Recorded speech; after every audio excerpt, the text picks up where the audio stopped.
¿Qué tal? Muy buenos días. Estamos aquí en en una semana que estamos haciendo una especie de paréntesis o balance más tranquilo antes de que el arranque de este programa y quizás también de los medios de comunicación en general nos centremos en lo que ustedes saben que se está a punto de llegar, que es estas elecciones generales que se anunciaron hace relativamente poco, por no decir que estamos ya también en cuenta atrás para la puesta en marcha de la nueva asamblea local, tanto gobierno como oposición, que será el próximo 7 de julio, y va a coincidir todo. Y como va a coincidir todo, y el programa este matinal se centra más bien en temas políticos, hemos dejado unos días para hablar de otros temas, que posiblemente quizás sean los bastante más importantes. Hablamos de educación, hablamos de cultura en general, de justicia y por supuesto de sanidad, que ahora mismo está en el punto de referencia. Y como estamos acabando, en cierto modo también, temas administrativos, traducido para que lo entiendan, cursos, pues hacemos un balance de la enseñanza en Melilla, que siempre es una de esas referencias donde todos siempre queremos que sea mejor porque los datos en general no son buenos. Y para ello hemos traído sindicatos, traeremos en su momento al propio director territorial, que siempre amablemente, si se le llama con tiempo, pues viene y acepta nuestra invitación. Y hoy tenemos a FAMPA, a la Asociación de Padres, bueno, y a su máximo responsable, Joan Casares. Muy buenos días. Buenos días. Hemos estado hablando un poco a micrófono cerrado anteriormente para hablar de esto, de este balance, de este análisis, de lo bueno y de lo malo, e incluso quizás cruzar, porque el programa da para hablar de ello, de que ha coincidido esta entrevista con el hecho de que la corporación local cambia, que si bien su marco de responsabilidad sobre la educación es limitado, también es importante, y vaya uno a saber lo que puede pasar a partir de agosto después de las elecciones generales. Incluso si consiguiera la actual administración mantenerse, entre que se mantiene o no se mantiene, entre que negocia y no negocia, pues el curso se nos vendría encima, el de septiembre. Así que vamos a empezar dentro de una realidad. Recuerdo una entrevista que le hicieron en febrero, porque la verdad es que mis compañeros de los medios de comunicación le tienen la diana siempre para que queremos saber su opinión, que estaba, por ejemplo, usted decepcionado, no en sí por los planes de empleo, bienvenidos sean estos, 700, 800 personas, hablamos de uno de ellos, porque se acumularon los dos, los de la ciudad y los del Estado, sino por la tardanza en llegar los planes de empleo y, por tanto, en la aplicación en lo que respecta a ustedes, me refiero a la educación de Melilla, que llegaban no mal, porque un plan de empleo bienvenido sea, pero sí tarde, prácticamente en el último tramo del curso. Claro, una de las cosas que siempre tenemos un problema es la falta de personal no docente, o sea, lo que ellos llaman personal laboral, que somos muy deficientes debido a que la situación que tenemos en Melilla, de que no tenemos las competencias, pues la dirección provincial no puede contratar ese personal. Entonces siempre, históricamente, se ha suplido eso con los planes de empleo. El problema general siempre ha sido que los planes de empleo no cubren todo el curso. O sea, por mucho que queramos, los planes de empleo pues, van por años completos y los cursos empiezan en septiembre y acaban en junio. Eso siempre es un problema. Cuando además hay una tardanza específica por algún tema administrativo normalmente, pues nos ocurre como ahora, ¿no? Que prácticamente tuvimos concretamente 74 días, tenemos 74 días con planes de empleo, o sea, digamos que esos 74 días de los 175 días del curso estamos cubiertos, bien cubiertos del personal que necesitamos, pero estamos 101 días carentes de personal. Claro, dices, es que los profesores están, claro, lo mínimo para funcionar está. Pero esto es como un coche sin ruedas, o sea, el personal docente, que es el motor de la educación, necesita sus complementos. Si no le ponemos ruedas al coche, difícilmente vamos a avanzar. Entonces, hemos estado pues prácticamente 2/3 partes del curso sin el personal necesario para funcionar. Eso siempre es un hándicap. Y este año ha sido especialmente grave, porque al empezar tan tarde, tenemos que los planes de empleo son contratos de 6 meses, nos vamos que ese personal va a estar en los centros educativos haciendo un trabajo prácticamente hasta final de agosto, que tampoco nos es útil. O sea, va a haber personas trabajando en los centros educativos cuando no hay niños. Es que en el fondo nos da la risa porque es absurdo desde un punto de vista lógico. Entiendo que tiene que haber una dificultad muy, muy grande para hacerlo diferente, pero es obvio que para nosotros los planes de empleo pueden ser un refuerzo, pero en una solución. En este caso eran 769 personas Esas 779 personas hacían que casi tiráramos a la basura cerca de 200.000 horas de trabajo. A ver, lo ideal sería, los planes de empleo suelen durar 6 meses, con lo cual nunca se cubría al 100% un curso, pero al menos quizás lo ideal sería que el plan de empleo estándar X, por ejemplo, el próximo que llegue, se pusiera en marcha, ya se tramitara, porque lleva un tiempo su trámite, no es nada fácil, ya a partir de un agosto o septiembre, que no de un noviembre o diciembre, de tal forma que estos profesores, estos laborales, podrían estar activos a partir del segundo trimestre, como mínimo. Claro, es que sería lo lógico, ¿no? La dificultad tiene que ser muy grande porque año tras año y todos los ejecutivos de cualquier partido político, de cualquier ideología, han cometido el mismo error. El error está que cuando se necesita ese personal, ellos reconocen que se necesita ese personal, hacen un esfuerzo muy grande por contratar ese personal, o sea, cuando Delegación de Gobierno contrata 779 personas, no es por nada, sino porque han hecho un estudio y han visto que ese personal era necesario. Claro, al tener el plan de empleo, ¿qué ocurre? Pues que el Ministerio de Educación dice, bueno, es que tienen ustedes los planes de empleo, pero siempre estamos en el mismo tema, no cubrimos todo el curso. Entonces, es parte del tema del fracaso escolar. O sea, si cubriéramos bien el personal no docente durante todo el curso, podríamos ayudar a mejorar un poco el tema lectivo, el tema del éxito. Yo pienso que sí, lógicamente, porque los colegios trabajan en mala disposición, sin el personal necesario, haciendo los profesores multifunciones que no son su función, funciones que no son su función, y entonces eso resta. Nosotros lo hemos visto mucho en los padres de Reina Sofía, como sabes, soy también presidente del AMPA, que por eso me metí en este tema, de Reina Sofía. Desde que tenemos un poco el personal adecuado, un poquito la mejora de los cuidadores, hemos notado, pero muchísimo, la mejora de nuestros hijos. Y es que los profesores pueden estar por el trabajo que tienen que hacer, que es el estar constantemente enseñando a nuestros hijos que es su trabajo, que es para lo que han hecho. Ellos no son cuidadores, son cuidadores accidentales, pero ellos no pueden estar todo el día saliéndose de la clase para acompañar a un niño al baño o cosas similares, ¿no? Ellos no cambian pañales, ellos no tienen que tener constantemente, si pasa una incidencia, no tienen que estar en la enfermería. O sea, todas esas cosas hacen que mejoremos. Y exactamente pasa en el resto de cursos exactamente igual. O sea, a veces los profesores hacen muchas atribuciones, se toman muchas atribuciones, hacen muchas cosas que no deberían hacer porque simplemente no es su competencia. Pero cuando empiezan a hacer eso, están dejando de hacer su trabajo. Claro, es un problema. Nosotros siempre agradecemos todo ese esfuerzo del personal docente y del personal no docente que evita un colapso. Pero claro, lo ideal es tener el personal necesario, como cualquier empresa. O sea, una empresa intenta que el trabajo sea ejecutable. Cuando el trabajo es ejecutable, se pueden conseguir resultados.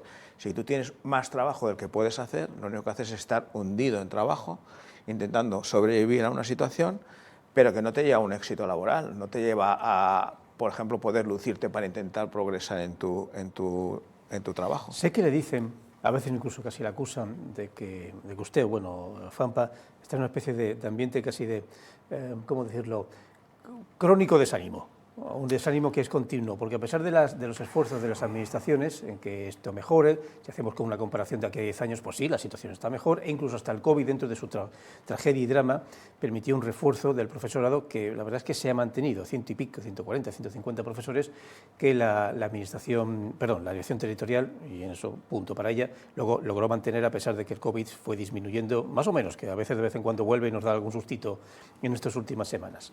Pero los datos son los datos y vivimos en una sociedad de resultados. Y Melilla, y ustedes dan los datos, sigue con un alto índice de ratio, malo, me refiero de exceso de alumnos en relación a profesores, y eso que ha habido una pequeña disminución del número de los alumnos. Nos faltan centros, como mínimo uno más de secundaria y uno más de primaria, como mínimo.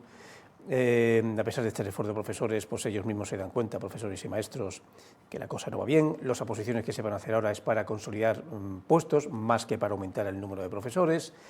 Las notas siguen siendo malas cuando nos hacen los famosos datos estos nacionales o incluso europeos. La nave no va, a pesar del esfuerzo administrativo. Y claro, como hay un esfuerzo administrativo porque lo hay, y económico, pero ustedes dicen, sí, que eso está muy bien, de hecho es fundamental, pero que no. Claro, el resultado es el mismo cuando no nos movemos. No solo administrativo y económico, político, ¿no? De interés, ¿no? De interés. Nosotros no le quitamos interés a ningún ejecutivo de hacer su trabajo y cumplir con el propósito. Lo que ocurre es que cuando el trabajo, a pesar de todo, no tiene resultado, pues claro, nosotros ¿cómo podemos estar? Yo no puedo estar conforme. Yo no puedo ir a una reunión allí a decir, a reírme o a dar palmaditas en la espalda o que me las den a mí. O sea, yo tengo que tener una postura de exigencia. Porque claro, es que la situación es catastrófica a todos los niveles. Tenemos el peor dato de terminar o aprobar la ESO de toda España, doblando la media nacional. Para mal. ¿Qué? Doblando la media nacional para mal. Para mal, a la inversa, claro. A la inversa, sí. O sea, la media nacional es que 1,5 niños de cada 10 no aprueba la ESO. Nosotros tenemos 7,70 y pico, redondeando 3 prácticamente. Casi 3 de cada 10 niños, o sea, doblamos, estamos diciendo que 3 de cada 10 niños no aprueban. Pero claro, si hacemos un análisis más exhaustivo, pensamos en los colegios concertados, los 3 colegios concertados y los mejores nuestros como el Eduardo Morillas, el bilingüe, tenemos ese porcentaje de suspensos o de no terminar. No, nos acercaríamos más a entidades como Cantabria, que tiene un promedio de 1, ¿no? De 1 o Cantabria, País Vasco, tiene un promedio impresionante, de solo 1 de cada 10 no aprueba. Claro, si hacemos ese promedio bien y teniendo en cuenta que tenemos tan pocos colegios, nosotros nos damos cuenta que en los centros, sobre todo periféricos, el porcentaje de fracaso escolar o abandono escolar es altísimo. O sea, nosotros llegamos a un convencimiento y lo hemos hablado con esos directores que no quieren, en privado nos reconocen los datos, pero no quieren decirlo. Pero estamos hablando de que incluso 4, o incluso podríamos decir que 4,5 de cada 10 niños de Melilla no están aprobando o terminando la ESO. Claro, en ese punto que decimos nosotros, ¿qué clase de sociedad estamos creando? Estamos creando una sociedad de élites en los cuales tenemos todo tipo de posibilidades, los hijos de la gente que va a los mejores colegios, pero estamos creando personas que están abocados a formación profesional o ni siquiera hacer la formación profesional. Estamos abocando a una sociedad en la cual la disparidad entre las posibilidades de unos y otros es muy grande.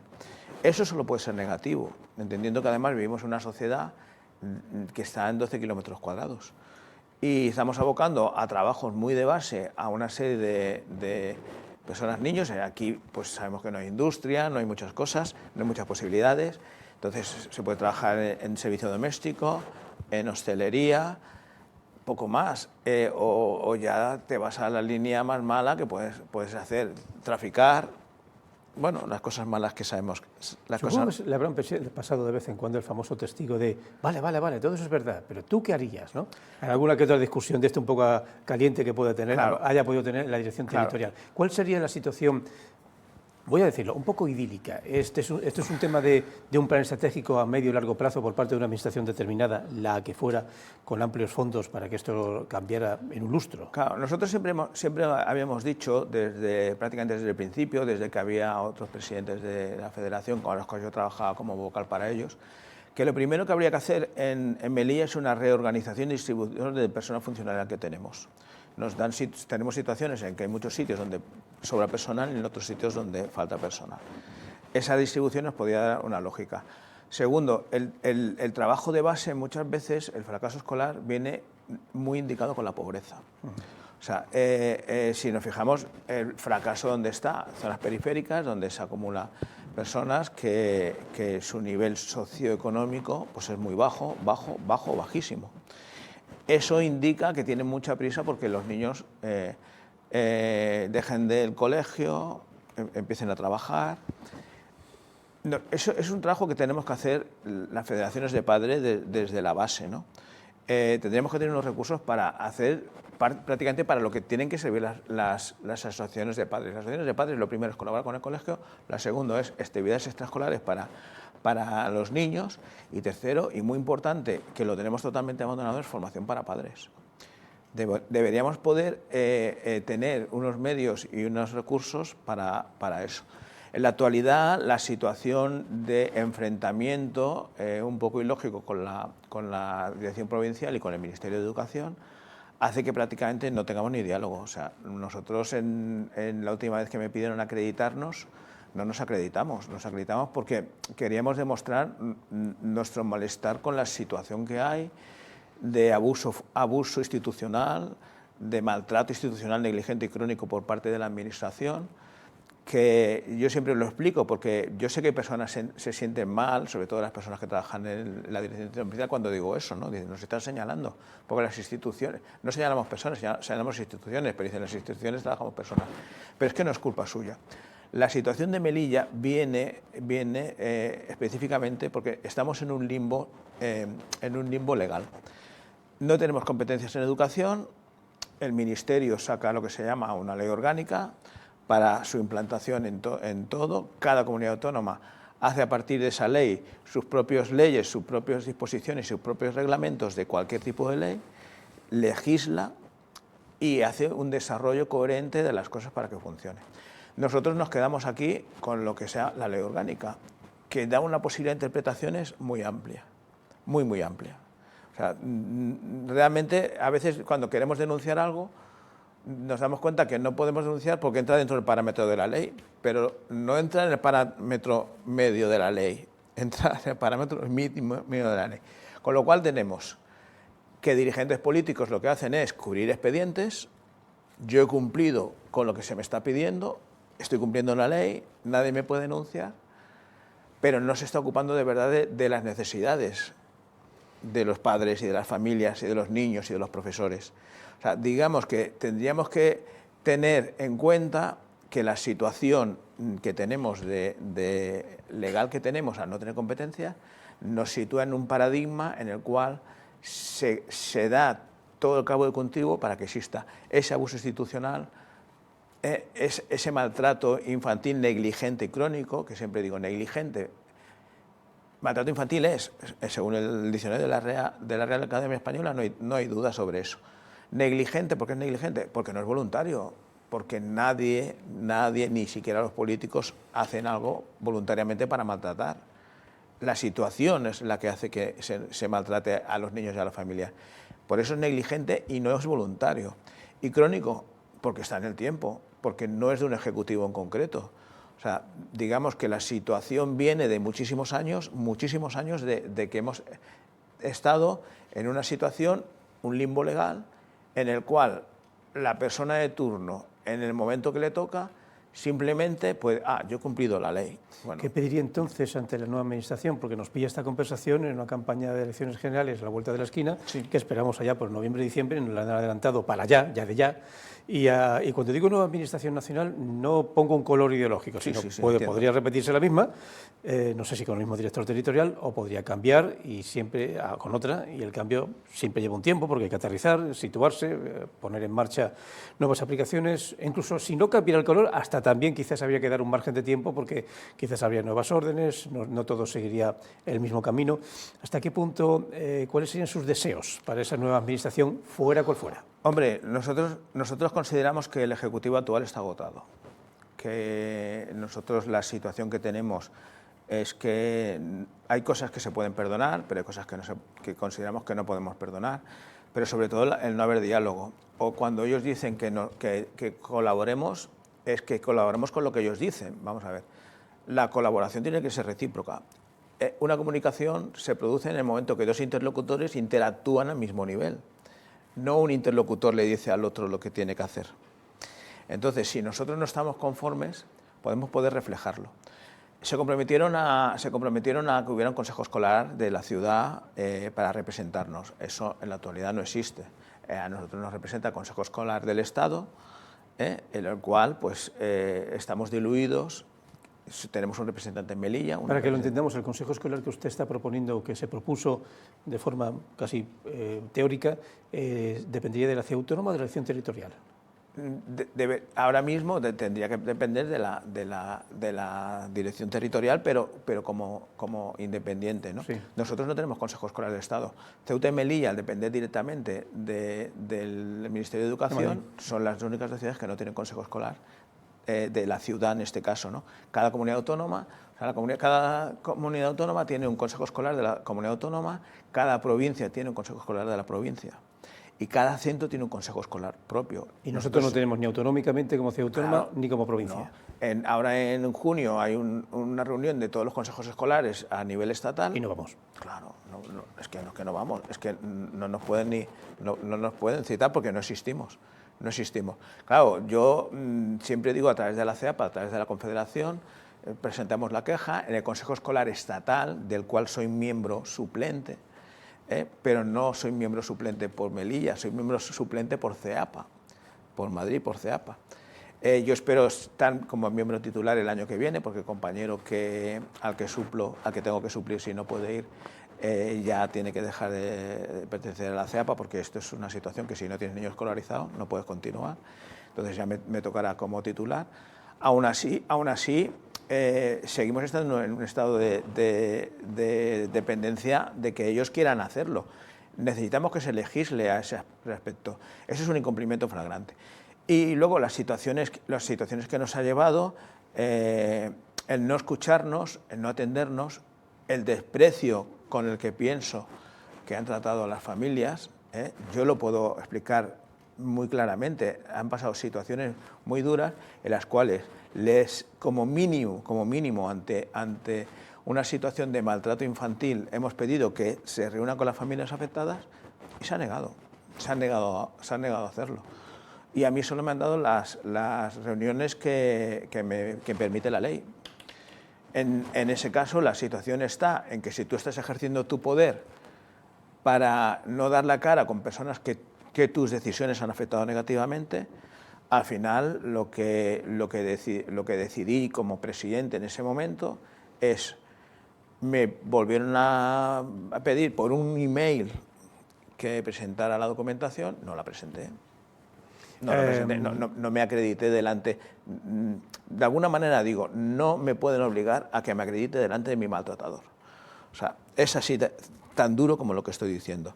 Entonces nosotros no nos vamos a acreditar y lo que queremos de ese Ejecutivo, el Ejecutivo no del partido político, sino el Ejecutivo que hay en la actualidad, es que salga de la dirección provincial, porque consideramos que están siendo gravemente perjudiciales para la educación en Melilla, y eso es un poco lo que pretendemos. El resto de personas, funcionarios y demás, hombre, están envueltos en una situación. Entendemos que lo lógico sería unirse a nosotros. Claro, yo entiendo, es que yo soy funcionario, yo dependo de ese tipo de cosas que nos dicen siempre, ¿no? Y además nos dan la razón, si tenéis la razón.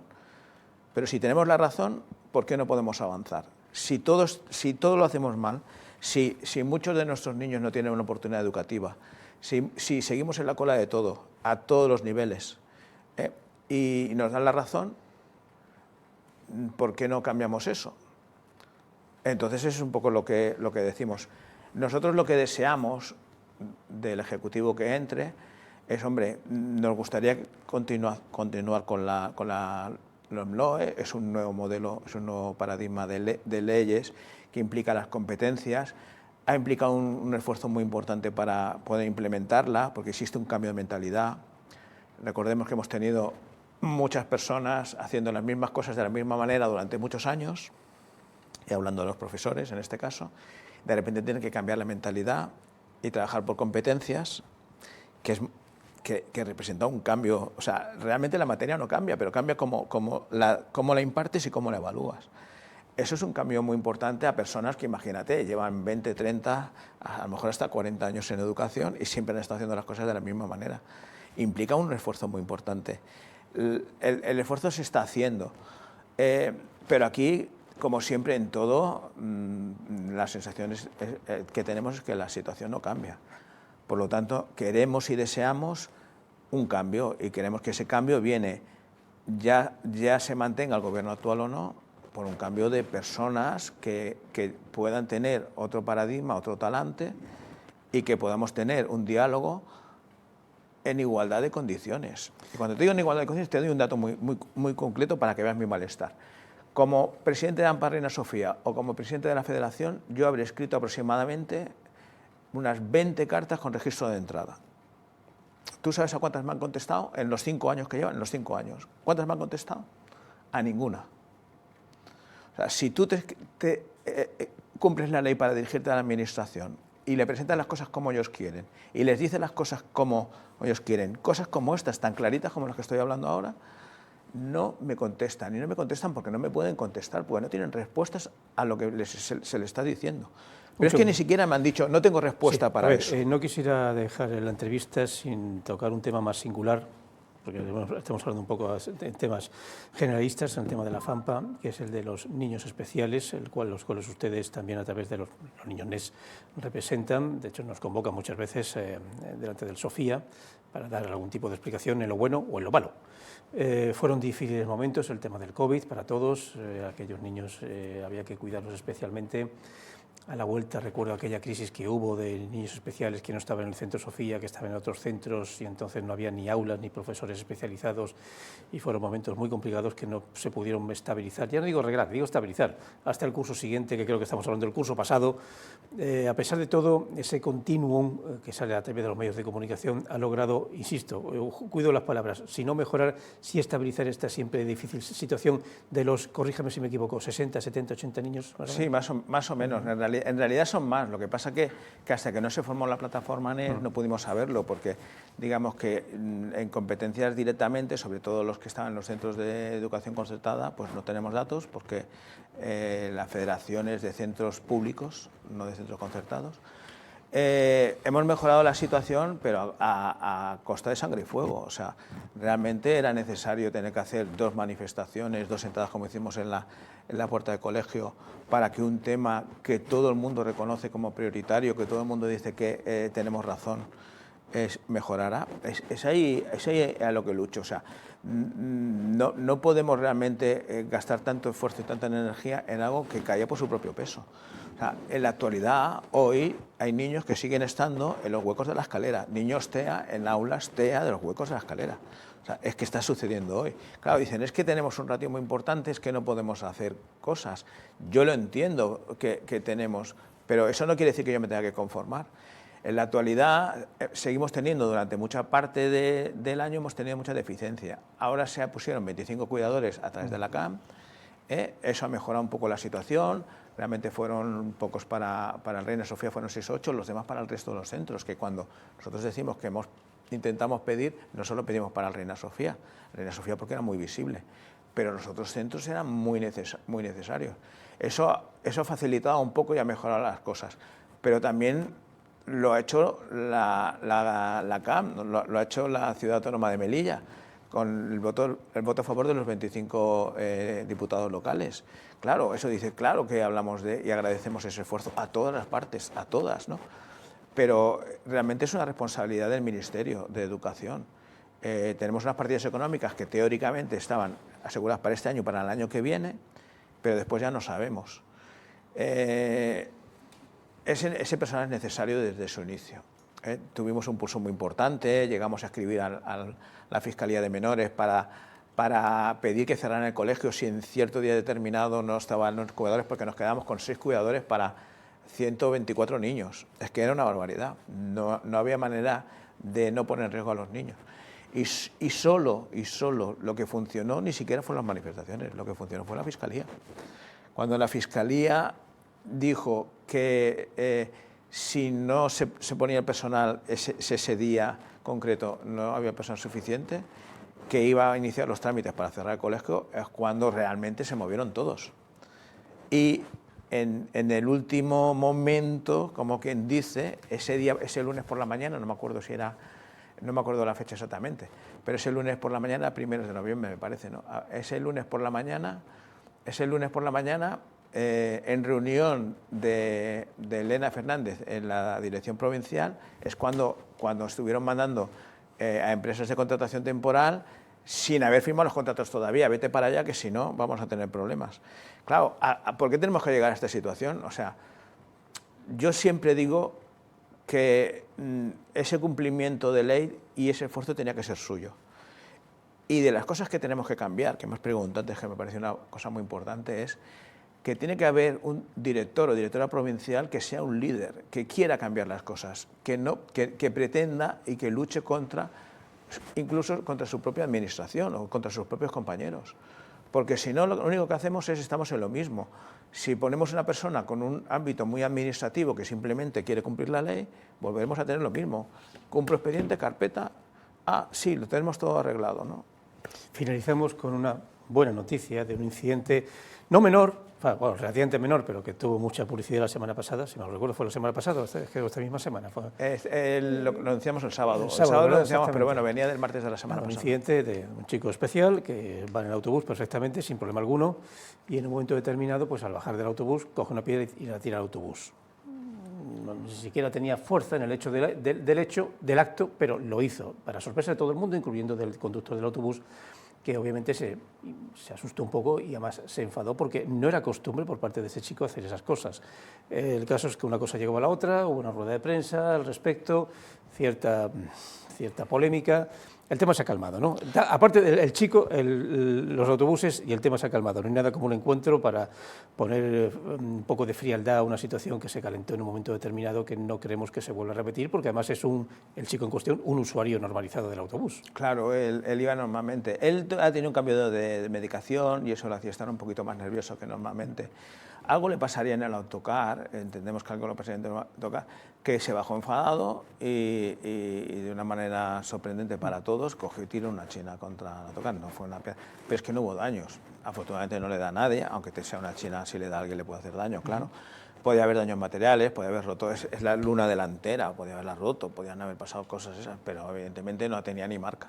Claro, el hecho en sí hizo que el conductor de autocar se bajara y le prohibiera ir.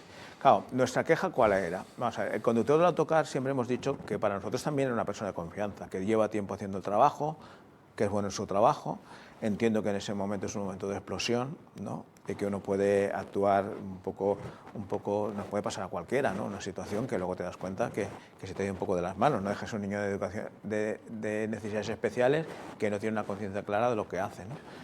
Pero nosotros hemos querido explicar que eso no estamos criminalizando en ningún momento al conductor del autocar, todo lo contrario, es un buen profesional, a la cual como compañía su esfuerzo nos hace que las cosas salgan. Además es un tipo de transporte en que puede haber alguna incidencia, pero en general no tenemos problemas en ese COA, ¿no? En el otro tenemos algunos problemas todavía, ¿no? Pero claro, nosotros decíamos como asociación de padres que no puede ser el conductor del autocar que tome una decisión así, que tiene que ser el propio MEC. Realmente el lunes se montó una comisión, estuvimos en la reunión la madre, el niño y yo, porque como no iba al colegio no podía subir al autocar, tuvo que estar, estuvieron dos técnicos, el inspector de zona, el inspector de colegio y la directora médica, y tuvimos una reunión absolutamente cordial, que es lo mejor en estos casos, ¿no? Fue una reunión en la cual nos trataron muy bien, mostraron su preocupación no solo por la seguridad de todos los niños y del personal que no trabaja como conductor y acompañante, sino también por Ayud, por el pequeño Ayud y por su madre y por la situación de la familia. Y yo ya salí ahí con el convencimiento de que lo que fueran a decidir esa comisión, que ellos sí tienen potestad para decir un niño sube o no en función de una serie de parámetros que nosotros podemos ver. Y yo ya vi que iban a decidir pues, que estábamos en buenas manos y que iban a hacer un buen trabajo, seguro, ¿no? Y correcto, efectivamente, esta mañana ya el niño podía viajar en autobús, esta tarde, a mediodía regresará ya sin duda en el autobús, está todo arreglado, han puesto una situación de refuerzo, han mejorado un poco la situación y nos sentimos bien tratados en este caso, por el personal, por el MEC como tal y por el personal que nos ha tratado, por esa comisión, y agradecemos mucho también que todo el mundo entendiera que la queja es que un personal de un servicio externo no puede tomar una decisión sobre si un niño o no puede subir a tocar, como tampoco la puedo a cometer yo, ni en mi cargo de FAMPA, ni en mi cargo del Consejo Escolar del colegio, ni todo eso, ¿no? Pues lo dejamos con un buen final de un incidente relativamente menor, aunque un poco incómodo, y un ejemplo, me refiero al tema de la reunión que se mantuvo a posteriori, de lo que tendrían que ser quizás las reuniones ante cualquier circunstancia inesperada que siempre se nos puede aparentar y aparecer, en temas tan sensibles como la educación. Joan, nos seguiremos viendo. Hay nuevas administraciones, una fija ya para la local y una posible. Como hemos dicho antes, sin importar que cambie el color, lo más seguro es que será una nueva visión, una nueva administración, no sé si nuevo director territorial, de aquí a unos meses. Así que nos seguiremos reuniendo para poner sobre la mesa los problemas crónicos que vamos a seguir teniendo, me veo yo, y las posibles soluciones. Buen final de curso. Muchas gracias. Que creo que todos necesitamos un descanso. El curso complejo, pero creemos que va a salir bien. Pues nos vamos en el día de hoy del arranque, habiendo hecho un balance durante estos días, de la educación. No obstante, antes de meternos en el berenjenal de las elecciones generales que están a la vuelta de la esquina, intentaremos entrevistar al propio director territorial para exponerle todas las cosas y eventos que nos están comentando profesores, maestros, representantes de todo tipo de asociaciones, y nosotros les dejamos en unos minutos con nuestras compañeras del programa Levante. Hasta mañana.